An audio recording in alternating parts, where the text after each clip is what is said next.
Hello students, आज का मेरा टॉपिक है कि क्यूरी में हम किस प्रकार से कैलकुलेशन करेंगे इन एमएस एक्सेस। इसमें हम एक एम्प्लॉय रिपोर्ट बनाएंगे। So let us start. इसमें रन में जाके एमएस एक्सेस लिखा, देन ओके। इसमें एक फ़ाइल मैंने पहले से बनाई है, इसका यूज़ करना है। तो उसके लिए यहाँ पर ये है सैलरी रिपोर्ट, इसको डबल क्लिक किया। इसमें ये टेबल है, इसका यूज़ करना है। इसमें यहाँ पर नेम है, सिटी है, डेजिग्नेशन, डिपार्टमेंट, बेसिक सैलरी। अब HRA MA यहाँ पर फार्मूला के साथ हमने कैलकुलेट करना है। उसके लिए क्रिएट में जाके एक किया क्यूरी डिज़ाइन, इसमें क्लिक करना है और इसमें यहाँ पर इसको ऐड कर लिया। अब इसको डबल क्लिक करते गए जो भी यहाँ पर हेडिंग्स है वो इसमें ऐड हो जाएंगी।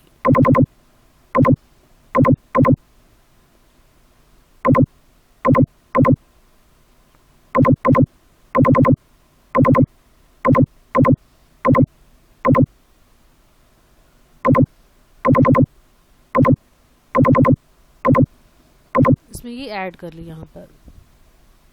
इसके बाद जो HRA है वहाँ पर हम फार्मूला यूज़ करेंगे। उसके लिए यहाँ पर क्लिक करके इसको राइट क्लिक करना है। इसमें किया जूम, इसमें क्लिक करना है जूम में। साइज़ इंक्रीज़ करना हो तो फॉन्ट में जाके यहाँ पर साइज़ इंक्रीज़ भी कर सकते हैं। बोल्ड करना हो, सपोज मैंने यहाँ पर 12 साइज़ कर लिया इसका। HRA का फार्मूला क्या है, इसमें किया इक्वल टू के लिए यहाँ पर कॉलन का यूज़ करना है। फिर IF इफ ब्रैकेट स्टार्ट की और बीच में यहाँ पर स्क्वायर ब्रैकेट यूज़ की।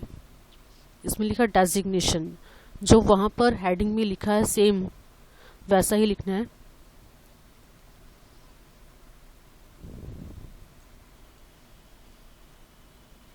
इफ डेजिग्नेशन यहाँ पर ब्रैकेट क्लोज कर ली इक्वल्स टू मैनेजर।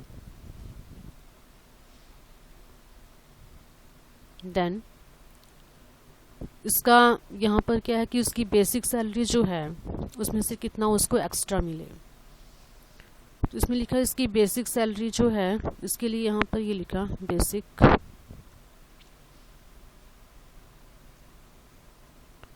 इसको भी ब्रैकेट्स में डालना है। यहाँ पर जो स्क्वायर ब्रैकेट्स हैं इनका ही यूज़ करना है यहाँ भी।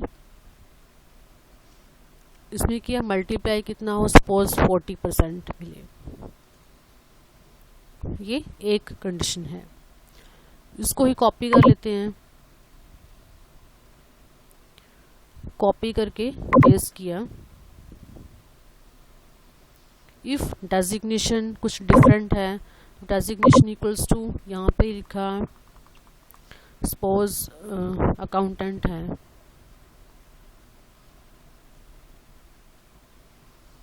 देन बेसिक सैलरी इनटू थोड़ा कम कर लिया, सपोज 37 या 38%। इसमें वही डेजिग्नेशन डालने जो आपने उसमें ऐड किए हैं टेबल में।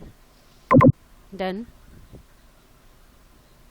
If designation equals to clerk,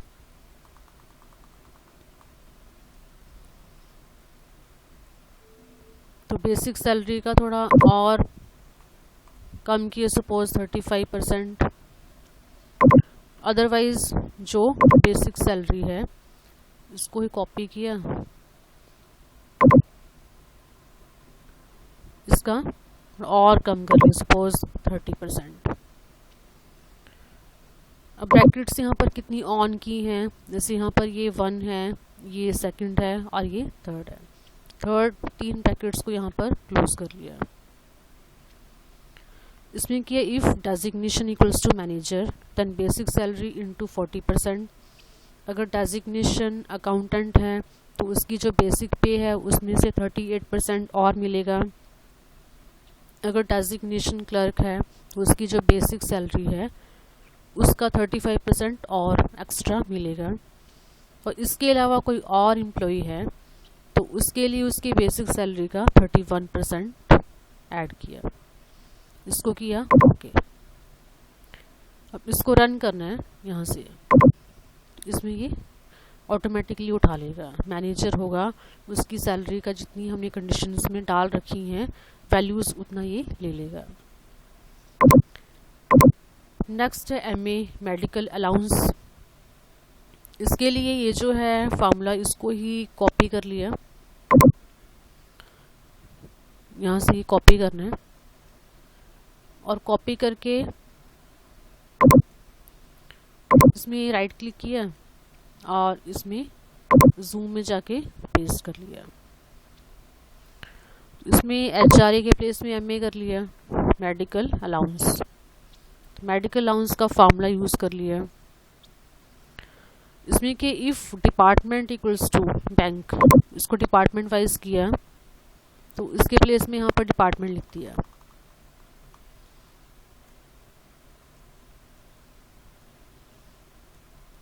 if department equals to bank,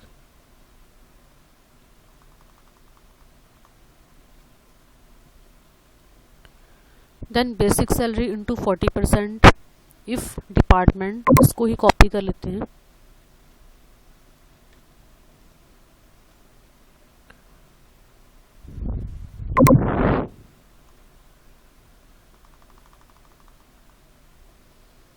if department equals to suppose accounts है,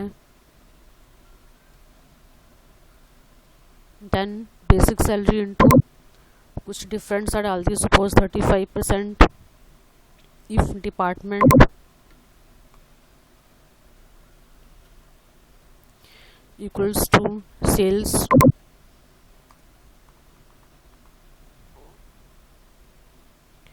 देन बेसिक सैलरी का और कम किया, सपोज यहाँ पर 36 या जो भी है यहाँ पर ऐड कर लिया। अदरवाइज कोई और डिपार्टमेंट है उसके लिए यहाँ पे किया मैंने 32% और ब्रैकेट क्लोज। अगर कोई बैंक में काम करता है तो उसकी जो बेसिक पे है इसका 40% ऐड किया। अगर डिपार्टमेंट अकाउंट्स का है then basic salary into 35%। If department equal to sales then basic salary into 36%। इसके अलावा कोई और डिपार्टमेंट है तो उसकी बेसिक सैलरी का 32% ऐड किया, देन ओके। इसको भी यहाँ पर रन किया तो ऑटोमेटिकली यहाँ पर ये कैलकुलेट कर लेगा। अब टोटल सैलरी कितनी है, तो इसमें यहाँ पर इसको राइट क्लिक किया, जूम, तो टोटल सैलरी में जितने भी अलाउंसेस हैं उनको ऐड करना है। इसमें किया इक्वल टू क्या क्या है इसमें, बेसिक सैलरी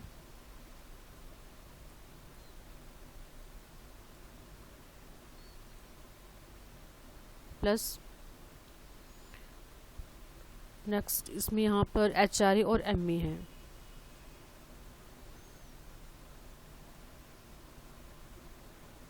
प्लस MA।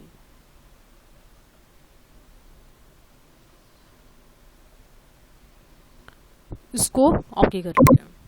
अब इसको भी यहाँ पर रन किया तो ये ऑटोमेटिकली यहाँ पर ही ऐड कर लेगा। It means basic salary plus house rent allowance plus medical allowance, ये इसमें आ गया टोटल सैलरी में।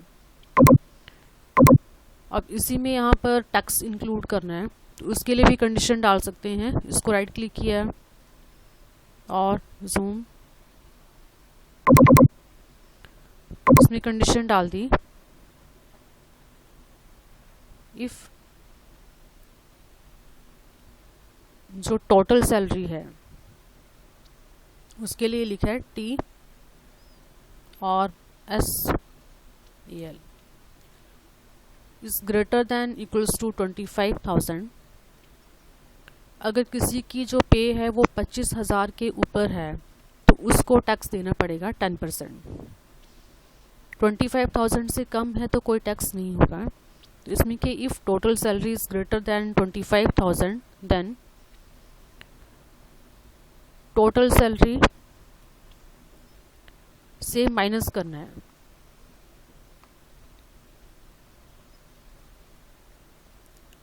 कितना 25,000, क्योंकि 25,000 तक तो एग्जम्पशन है। 25,000 से कितना ज़्यादा है उस पर टैक्स होगा। तो किसी की अगर 50,000 है तो 50,000 में से 25,000 तो लेस होगा, उसमें से 25,000 जो बच गया उस पर टैक्स पड़ेगा। तो वो लिखा यहाँ पर total salary minus 25,000 into 10%, otherwise 0, bracket close. Suppose किसी की पे यहाँ पर 27,000 है, तो उसको 2,000 पर ही टैक्स देना पड़ेगा, क्योंकि 25,000 तक तो एग्जाम्पशन है, कोई टैक्स ही नहीं होगा। 25 से ऊपर कितना हुआ 2,000 का 10%, उतना ही टैक्स देना पड़ेगा। अगर किसी की पे 30,000 है तो 25,000 तक तो कोई टैक्स ही नहीं होगा, तो ओनली 5,000 पर ही टैक्स देना है। तो इसमें 25, तो यहाँ पर किसी की पे अगर 30,000 है तो इसमें है 30,000 माइनस 25,000 इंटू 10%, अदरवाइज 0, नहीं तो 0। 0 कब होगा? जब किसी की पे 24,000 है तो कोई टैक्स ही नहीं होगा, 25,000 के ऊपर ही टैक्स पड़ेगा। तो वो लिखा if total salary greater than 25,000 then total salary minus 25,000 into 10%, otherwise 0। अब यहाँ पे टोटल सैलरी जो लिखा है इसमें ये ब्रैकेट लगानी है इसे। तो ये कंडीशन है नेक्स्ट वाली, यहाँ पर ये ब्रैकेट होगी एक ऐसे, देन ओके।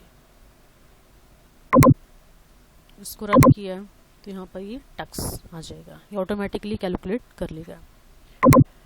वैसे यहाँ पर जीपीएफ का किया, इसमें सिंपल लगाया हमने, राइट क्लिक करके जूम में गए, जीपीएफ का फार्मूला यूज़ किया कि जो टोटल सैलरी है, कोई भी एम्प्लॉई है तो उसकी जो पे है उसका 12% वो जीपीएफ में डालेगा। तो यहाँ पे किया total salary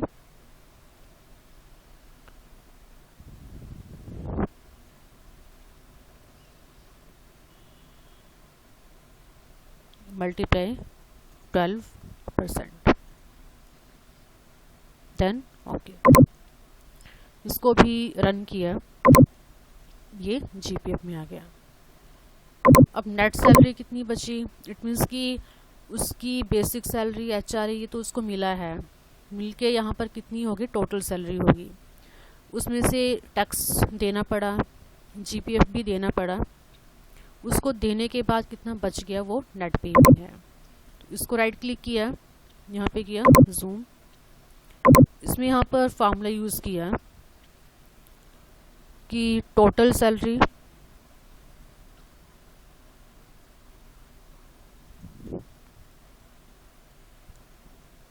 minus tax minus GPF.